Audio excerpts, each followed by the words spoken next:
एक बार गणेश जी ने पृथ्वी के मनुष्यों की परीक्षा लेने का विचार किया। वे अपना रूप बदलकर पृथ्वी पर भ्रमण करने लगे। उन्होंने एक बालक का रूप बना लिया। एक हाथ में एक चम्मच में दूध ले लिया और दूसरे हाथ में एक चुटकी चावल ले लिए और गली गली घूमने लगे। साथ ही साथ आवाज लगाते चल रहे थे, कोई मेरे लिए खीर बना दे, कोई मेरे लिए खीर बना दे। कोई भी उन पर ध्यान नहीं दे रहा था, बल्कि लोग उन पर हंस रहे थे। वे लगातार एक गांव के बाद दूसरे गांव इसी तरह चक्कर लगाते हुए पुकारते रहे, पर कोई भी खीर बनाने को तैयार नहीं था। सुबह से शाम हो गई। गणेश जी लगातार घूमते रहे। एक बुढ़िया थी, शाम के वक्त अपनी झोपड़ी के बाहर बैठी हुई थी। तभी गणेश जी वहां से पुकारते हुए निकले कि कोई मेरे लिए खीर बना दे, कोई मेरे लिए खीर बना दे। बुढ़िया बहुत कोमल स्वभाव वाली स्त्री थी। उसने कहा, बेटा मैं तेरे लिए खीर बना देती हूँ। गणेश जी ने कहा, माई अपने घर में से दूध और चावल लेने के लिए बर्तन ले आओ। बुढ़िया एक कटोरी लेकर जब झोपड़ी से बाहर आई तो गणेश जी ने कहा, अपने घर का सबसे बड़ा बर्तन लेकर आओ। बुढ़िया को थोड़ी झुंझुलाहट हुई, पर उसने कहा, चलो बच्चे का मन रख लेती हूँ, और अंदर जाकर वो अपने घर का सबसे बड़ा पतीला लेकर बाहर आई। गणेश जी ने चम्मच में से दूध पतीले में उड़ेलना शुरू किया। तब बुढ़िया के आश्चर्य की सीमा ना रही जब उसने देखा कि दूध से पूरा पतीला भर गया है। एक के बाद एक वो बर्तन झोपड़ी से बाहर लाती गई और उसमें गणेश जी दूध भरते गए। इस तरह घर के सारे बर्तन दूध से भर गए। गणेश भगवान ने बुढ़िया से कहा, मैं स्नान करके आता हूँ, तब तक तुम खीर बना लो, मैं वापस आकर खाऊंगा। बुढ़िया ने पूछा, मैं इतनी सारी खीर का क्या करूँगी?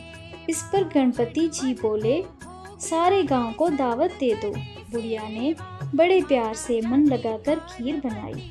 खीर की भीनी भीनी मीठी मीठी खुशबू चारों दिशाओं में फैल गई। खीर बनाने के बाद वो हर घर में जाकर खीर खाने का न्योता देने लगी। लोग उस पर हंस रहे थे कि बुढ़िया के घर में तो खाने का दाना नहीं और ये सारे गांव को खीर खाने की दावत दे रही है। लोगों को कौतूहल हुआ और खीर की खुशबू से लोग खींचे चले आए। सारा गांव बुढ़िया के घर में इकट्ठा हो गया। जब बुढ़िया की बहू को दावत की बात मालूम हुई तब वो सबसे पहले वहां पहुंच गई। उसने खीर से भरे पतीलों को जब देखा तो उसके मुंह में पानी आ गया। उसे बड़ी जोर से भूख लगी हुई थी। उसने एक कटोरी में खीर निकाली और दरवाजे के पीछे बैठकर खाने की तैयारी करने लगी। इसी बीच एक छींटा गिर गया और गणपति जी को भोग लग गया और वे प्रसन्न हो गए। अब पूरे गांव को खाने की दावत देकर बुढ़िया वापस अपने घर आई तो उसने देखा बालक वापस आ गया था। बुढ़िया ने कहा, बेटा खीर तैयार है, भोग लगा लो। गणेश जी बोले, माँ भोग तो लग गया, मेरा पेट पूरी तरह से भर गया है, मैं तृप्त हूँ, अब तू खा, अपने परिवार और गांव वालों को खिला। बुढ़िया ने कहा, ये तो बहुत ज्यादा है, सबका पेट भर जाएगा, इसके बाद भी ये बच जाएगी, इस बची खीर का मैं क्या करूँगी? इस पर गणेश जी बोले, इस बची खीर को रात में अपने घर के चारों कोनों में रख देना। और बुढ़िया ने ऐसा ही किया। जब सारा गांव जी भरकर खीर खा चुका था तब भी ढेर सारी खीर बच गई। उसने उसके पात्रों को अपने घर के चारों तरफ रख दिया। सुबह उठकर उसने देखा कि पतीलों में खीर के स्थान पर हीरे जवाहरात और मोती भर गए हैं। वो बहुत खुश हो गई। उसकी सारी दरिद्रता दूर हो गई और वो आराम से रहने लगी।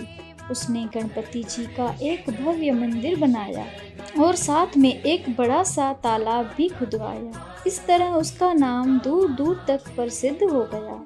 उस जगह वार्षिक मेले लगने लगे। लोग गणेश जी की कृपा प्राप्त करने के लिए उस स्थान पर पूजा करने और मान्यताएं मांगने के लिए आने लगे। गणेश जी सबकी मनोकामनाएं पूरी करने लगे। इस कहानी कहते को, सुनते को, हुंकार भरते को जैसी कृपा गणेश जी भगवान ने बुढ़िया पर की, वैसी कृपा हम सब पर करना। जय श्री गणेश।